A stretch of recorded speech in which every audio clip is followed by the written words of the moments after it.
Na véspera de Natal, o integralismo, um nome que para muita gente estava guardado numa gaveta antiga desde a era Vargas, se tornou um dos termos mais buscados por brasileiros nas redes sociais. Eu sou Ricardo Senra, sou repórter da BBC News Brasil aqui em Londres e hoje eu falo com vocês sobre o que é o integralismo, um movimento de extrema-direita popular nos anos 30 e que agora voltou à tona com um ataque à bomba na produtora do canal Porta dos Fundos no último dia 24 de dezembro. Nesse vídeo, a gente também vai entender por que o integralismo nunca deixou de existir no Brasil. Quem me disse essa frase foi o historiador Leandro Pereira Gonçalves, um professor da Universidade Federal de Juiz de Fora e autor de uma série de livros e artigos sobre o integralismo, incluindo uma biografia de Plínio Salgado, criador e figura central desse movimento.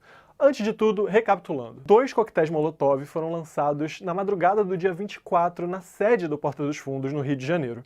Houve princípio de incêndio no local e ninguém ficou ferido. No dia seguinte, um grupo usando o nome Comando Insurgência Popular Nacionalista da Grande Família Integralista Brasileira divulgou um vídeo reivindicando a autoria desse ataque. No vídeo, esse grupo sugere que o ataque teria sido uma represália ao especial de Natal produzido pelo Porta dos Fundos e veiculado pela Netflix. Mas no dia 26, a Polícia Civil do Rio de Janeiro disse que o grupo, que tem esse nome longo que eu falei pra vocês, negou o ataque. O vídeo é verídico, mas não se sabe se realmente foram eles, disse a polícia. O professor Gonçalves estuda o integralismo há mais de 20 anos. Ele me explicou que o movimento, na verdade, se pulverizou desde meados dos anos 70. Segundo ele, abre aspas, o integralismo é a expressão máxima da extrema-direita brasileira. Ou seja, não existiria na nossa história nenhum movimento com tanto impacto representativo e simbólico. Depois da morte do Plínio Salgado, em 75, especialistas como o professor Leandro Gonçalves e o professor de História Contemporânea Odilon Caldeira Neto dizem que começa no Brasil o chamado neo-integralismo. O neo-integralismo seria a fragmentação dos integralistas em diversos pequenos grupos neofascistas,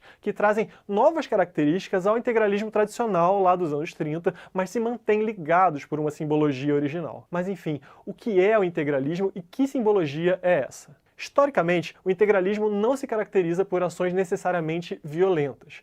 O último grande ataque violento dos integralistas, segundo o professor, aconteceu em 1938 e incluiu não só integralistas, mas também liberais e militares insatisfeitos com o Estado Novo de Getúlio Vargas. Muita gente agora se espantou nas redes sociais com a retórica dos extremistas que aparecem no vídeo. Nas imagens, eles fazem menções críticas a burgueses, ao grande capital e à grande corporação bilionária Netflix. Pelo Twitter, por exemplo, teve quem associasse os termos ao marxismo, numa tentativa de associar os ataques a militantes de esquerda. O lance é que essas ideias estão no coração do integralismo lá dos anos 30. O liberalismo e o comunismo são duas faces da mesma moeda. Essa é uma das frases mais conhecidas do Plínio Salgado, o pai do integralismo. O integralismo, na essência, é anticomunista e antiliberal. Então, segundo o historiador com quem eu conversei, existe um discurso ativo e representativo contra o capital, contra os bancos e contra a influência estrangeira. Para os integralistas, tanto o comunismo quanto o liberalismo e o capitalismo, em última instância, teriam a mesma base, uma base judaica, uma base nos bancos. E daí vem uma questão antissemita bastante importante, me disse o professor. A tradicional bandeira integralista aparece no vídeo divulgado recentemente, nesse caso do Porta dos Fundos. A bandeira traz ao centro a letra sigma maiúscula. Os integralistas usam o mote Anauê, uma saudação normalmente acompanhada pelo gesto tradicional do braço direito estendido. É semelhante às saudações fascistas de Benito Mussolini na Itália e nazistas na Alemanha de Hitler.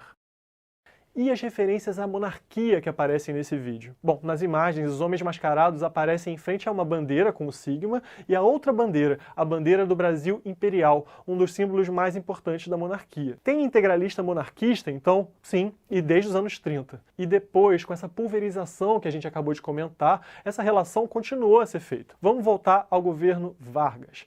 Lá nos anos 30, surgiu um grupo chamado Ação Imperial Patrionovista Brasileira. Eles defendiam um terceiro reinado nos anos 30 e também apoiavam o integralismo. Depois do Estado Novo, em 37, a Ação Integralista Brasileira, que foi criada pelo Plínio Salgado, passou a existir na ilegalidade. No mesmo ano, em 37, quando aconteceu o golpe do Estado Novo, Vargas ofereceu o Ministério da Educação ao Plínio Salgado em busca de apoio dos integralistas. Mas a oferta não se concretizou, Vargas foi enrolando e em maio de 38 os integralistas, insatisfeitos, atacaram o Palácio do Catete com o objetivo de derrubar derrubar Vargas. O levante integralista fracassou e mais de 1000 homens foram presos. Salgado, nessa época, se exilou em Portugal e ficou por lá até 1946.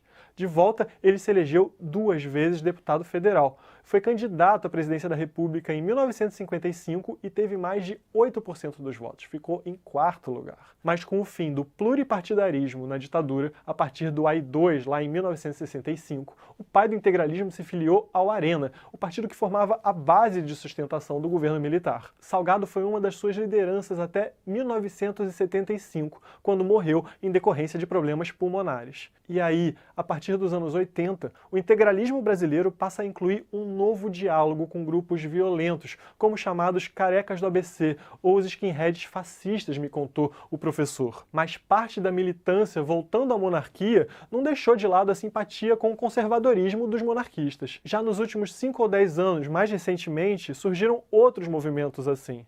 Um dos mais importantes fica no interior e na Grande Rio e também une uma simbologia forte da monarquia e do integralismo. Tem forte presença de armas e de policiais, o professor também me contou. Essa herança de defesa monárquica, portanto, dentro do integralismo, existe e se mantém até hoje. Aliás, e atualmente, como anda o integralismo no Brasil? Bom, as principais células integralistas estão em São Paulo e no Rio de Janeiro, segundo especialistas, e elas podem ser encontradas facilmente nas redes sociais. De fato, a gente encontrou um monte de grupo com bastante facilidade. Eles usam os termos integralistas, a simbologia integralista, e eles dialogam intensamente entre si, trocam fotos de eventos com bandeiras da monarquia e até armas pesadas, pedindo, por exemplo, o fim da República. Há também grupos mais moderados. Um dos principais grupos contemporâneos, mas não o único, é a Frente Integralista Brasileira, chamada FIB. Em uma nota enviada à imprensa, a FIB informou que tomou conhecimento do vídeo pelas redes sociais e eles disseram que não tem nada a ver com aquelas imagens. Eles falam, inclusive, que aquele é um suposto